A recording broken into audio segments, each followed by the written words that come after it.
Bonjour et bienvenue. 2. L'existence du contrôle conjoint, toujours dans le cadre de la consolidation des états financiers. Le contrôle conjoint est le partage d'une activité économique en vertu d'un accord contractuel. Il n'existe que lorsque les décisions stratégiques, financières et opérationnelles correspondant à l'activité imposent le consentement unanime des parties partageant le contrôle, les co-entrepreneurs.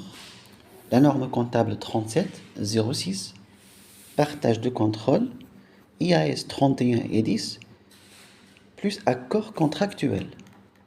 2.1. Le partage de contrôle. Le contrôle partagé d'une activité économique est dit conjoint lorsqu'il est exercé collégialement. Cela suppose que toutes les décisions financières et opérationnelles considérées comme stratégiques nécessitent l'accord unanime des associés. Aucun des co-entrepreneurs pris individuellement n'est en mesure de contrôler unilatéralement l'activité. 2. 2. L'accord contractuel. Comment le prouver? La preuve de l'accord contractuel peut être apportée de différentes façons. La norme comptable 3706 et l'IAS 3110, par exemple, par un contrat conclu entre les co-entrepreneurs, par un procès verbal de discussion entre les co-entrepreneurs, par l'incorporation de cet accord dans les statuts. Quelle qu'en soit la forme, l'accord contractuel est généralement constaté par écrit. De quoi traite-t-il? L'accord contractuel traite des questions telles que la norme comptable 3706, l'IAS 3110, petit a, l'activité, la durée et les obligations de communication financière, petit b, la désignation des membres du conseil d'administration ou d'un autre organe de direction et les droits de vote des co-entrepreneurs. Petit c, les apports en capital des co-entrepreneurs et petit d, le partage entre les co-entrepreneurs de la production des produits, charges ou résultats. 3. L'existence de l'influence notable. L'influence notable est le pouvoir de participer aux décisions de politique financière et opérationnelle de l'entreprise détenue, sans toutefois d'exercer un contrôle ou un contrôle conjoint sur ces politiques. La norme comptable 3604, présomption basée sur le pourcentage des droits de vote. L'IAS 2806, identification de certaines situations. 3.1. La présomption d'influence notable. Un investisseur est présumé d'exercer une influence notable lorsqu'il détient directement ou indirectement à travers ses filiales 20% au moins des droits de vote, sauf à démontrer le contraire. Inversement, si l'investisseur détient directement ou indirectement par le biais de filiales moins de 20% des droits de vote dans l'entreprise détenue, il est présumé ne pas avoir d'influence notable, sauf à démontrer clairement que cette influence existe. 3.2. La mise en évidence de l'existence de l'influence notable. L'existence de l'influence notable d'un investisseur est habituellement mise en évidence par une ou plusieurs des situations suivantes: la norme comptable 3605 et l'IAS 2807. Petit a, représentation au conseil d'administration ou à l'organe de direction équivalent de l'entreprise détenue. B. Participation au processus d'élaboration des politiques et notamment participation aux décisions relatives aux dividendes et autres distributions. C. Transactions significatives entre l'investisseur et l'entreprise détenue. D. Échange de personnel dirigeant ou E. Fourniture d'informations techniques essentielles. Notion de contrôle à retenir. La notion de société mère. À la tête du groupe, elle exerce les pouvoirs de direction et de contrôle. Donc une synthèse. Les sociétés dépendantes, filiales, contrôle exclusif de la société mère, directement ou indirectement, majorité des droits de vote, désignation de la majorité des organes de direction, présumés avec 50% des droits de vote, influence dominante exercée en vertu d'un contrat. Société contrôlée conjointement. Contrôle conjoint. Partage du capital et des décisions entre un nombre limité d'actionnaires. Société rattachée au groupe associé. Influence notable présumée avec au moins 20% des droits de vote. À retenir, synthèse du périmètre de consolidation. Méthode de consolidation. Conditions, type de contrôle et méthode. Pour un type de contrôle exclusif de droit, la méthode de consolidation et l'intégration globale, la condition, il faut que 50% des droits de vote soient détenus ou plus. Non, supérieur à 50% des droits de vote. La méthode de consolidation pour un contrôle exclusif de fait est l'intégration globale. Pour les droits de vote supérieurs à 40% et désignation pendant plusieurs exercices de la majorité des organes d'administration, contrôle et surveillance. L'intégration proportionnelle est la méthode pour la consolidation des comptes lors d'un contrôle conjoint. L'exploitation en commun d'une filiale et l'existence d'un accord contractuel. La méthode de mise en équivalence est adoptée pour l'influence notable en consolidation lorsque les droits de vote sont inférieurs ou égaux à 50% et supérieurs ou égaux à 20%. Sinon, il n'y a aucune méthode lorsque c'est hors périmètre de consolidation, dans le cas où les droits de vote sont inférieurs à 20%, strictement. 4. Les exclusions du périmètre de consolidation. 4.1. L'exclusion des filiales. 4.2. L'exclusion des entités contrôlées conjointement. 4.3. L'exclusion des entreprises associées. Commençons par l'exclusion des filiales. Une filiale est exclue du périmètre lorsqu'il y a perte de contrôle, lorsque, malgré son existence, le contrôle est destiné à être temporaire et fortement limité. En revanche, une filiale n'est pas exclue du périmètre au motif que ses activités sont dissemblables, c'est-à-dire qu'il n'est pas semblable en tout point de celles des autres entités du groupe. 4.2. L'exclusion des entités contrôlées conjointement. Lorsqu'il y a perte de contrôle conjoint, lorsque malgré son existence, le contrôle conjoint est destiné à être temporaire et fortement limité. 4.3. L'exclusion des entreprises associées. Lorsqu'il y a perte de l'influence notable, lorsque malgré son existence, l'influence notable est destinée à être temporaire et fortement limitée.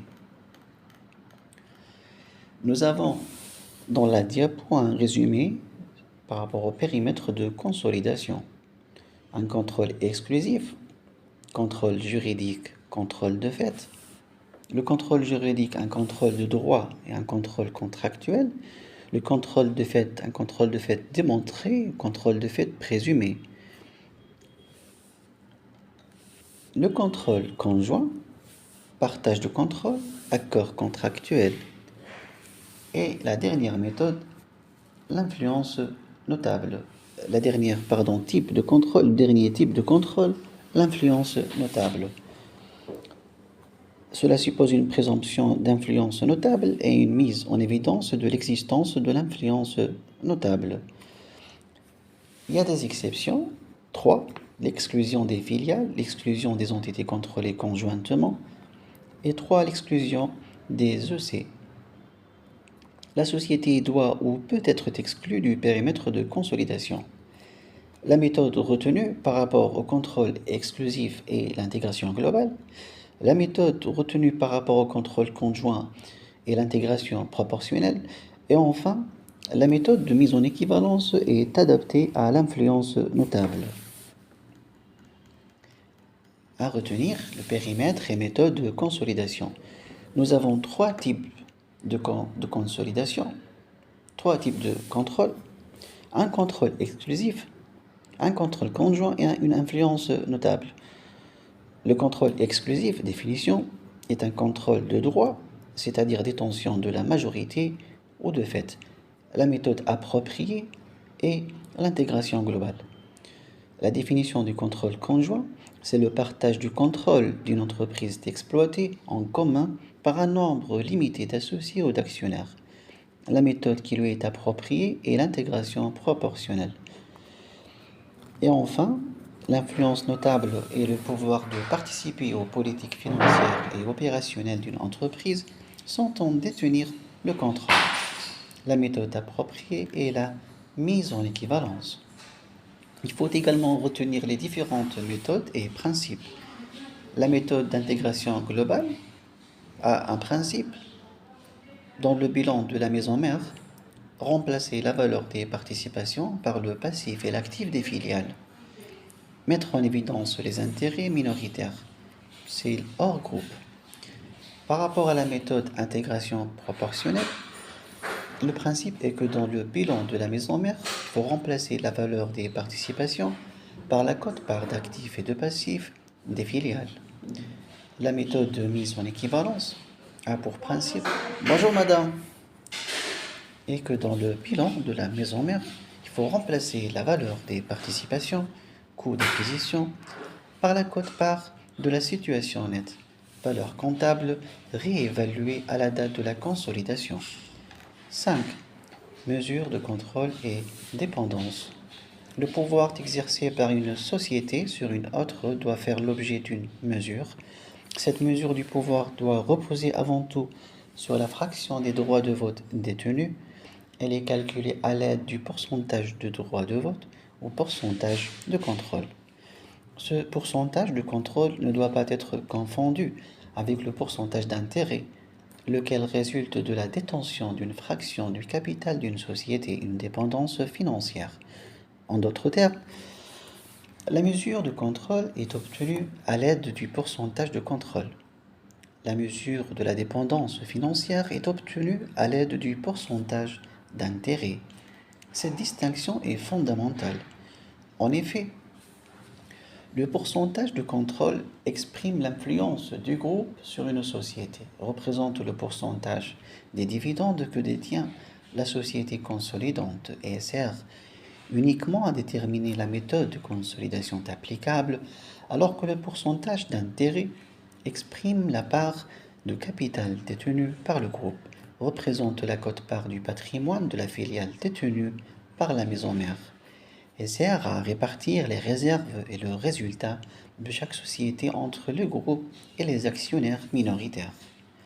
5.1 Calcul des pourcentages de contrôle et distinction du pourcentage d'intérêt. Notion de pourcentage de contrôle, notion de pourcentage d'intérêt. Notion de pourcentage de contrôle. Le pourcentage de contrôle permet de déterminer les entreprises qui doivent être retenues dans le périmètre de consolidation et les méthodes applicables.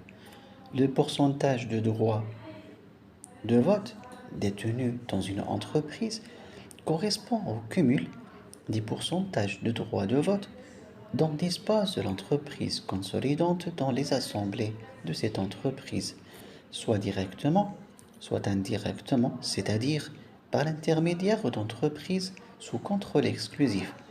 Ces droits de vote sont égaux aux droits dans le capital détenu, pourcentage détenu, si toutes les actions ont les mêmes droits. Participation directe. A, N% sur B. Pourcentage de contrôle, c'est égal à pourcentage d'intérêt, c'est égal à N%. Dans le cas contraire, le pourcentage de contrôle sera différent du pourcentage d'intérêt. Le décalage provient dans la pratique de certaines catégories de titres qui ne respectent pas le principe général. Un actionnaire égale une voix. Par exemple, les statuts de l'entreprise peuvent créer des actions à dividendes prioritaires sans droit de vote, limiter le nombre des voix dont dispose un seul actionnaire, prévoir des certificats de droit de vote créés lors de l'émission de certificats d'investissement, réserver des droits de vote doubles à certains porteurs d'actions nominativement dénommés. Le pourcentage de contrôle représente la fraction des droits de vote en assemblée d'actionnaires que détient l'entreprise consolidante. Il reflète donc le poids politique du groupe dans ses filiales et participations. 5.1.1 pourcentage de contrôle, situation particulière. Exemple 1. Une société M détient 35% des actions d'une société A, dont 30% du capital est constitué par des actions à dividendes prioritaires sans droit de vote. Sans droit de vote. Les actions de M sont des actions ordinaires à droit de vote simple. Pour calculer le pourcentage de contrôle de la société M dans la société A, il suffit de comparer les 35% détenus par M par rapport aux actions ayant un droit de vote dans la société A, c'est-à-dire 70%, 100% moins 30%. Pourcentage de contrôle de la société M dans la société A, 35% sur 70%, c'est égal à 50%.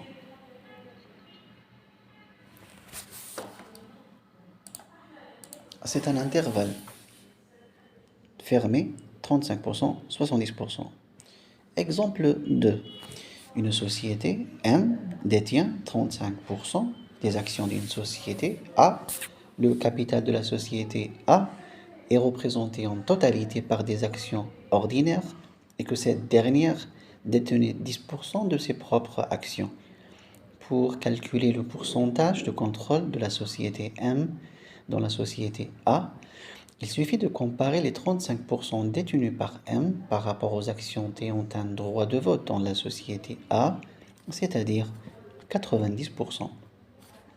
100% moins 10%. Le pourcentage de contrôle de la société M dans la société A est égal à 38,88%. Un intervalle fermé, 35%, 90%. Troisième exemple, une société M détient 40% des actions d'une société A. Elle ouvre toutes un droit de vote double. 50% de toutes les actions A sont à vote double. Pour calculer le pourcentage de contrôle de la société M dans la société A, il suffit de comparer les droits de vote détenus par M, 80%, 40% fois 2, par rapport au nombre des droits de vote dans la société A, c'est-à-dire 150%, qui est égal à 50% plus 50% fois 2. Le pourcentage de contrôle de la société M dans la société A est égal à 80% sur 150%, c'est égal à 53,33%.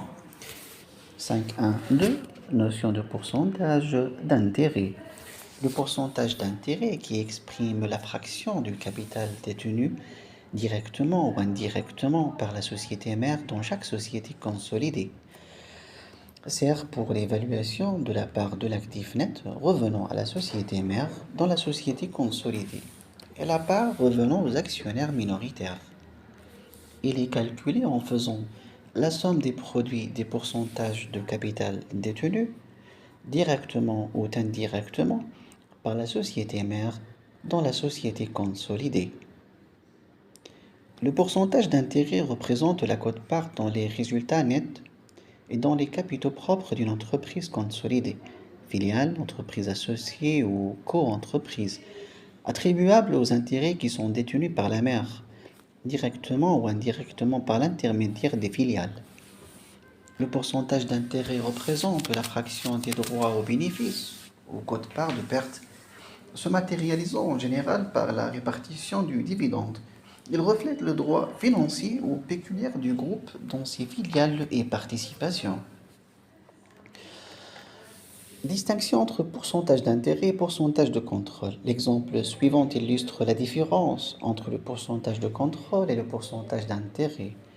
M, horizontalement, la forme géométrique du schéma, détient 80% sur la filiale F1, grand F1. F1, la filiale, détient 60% sur l'autre filiale grand F2, le pourcentage de contrôle, M dans F1, 80%, M dans F2, 60%. M exerce un contrôle exclusif sur F1 et F2.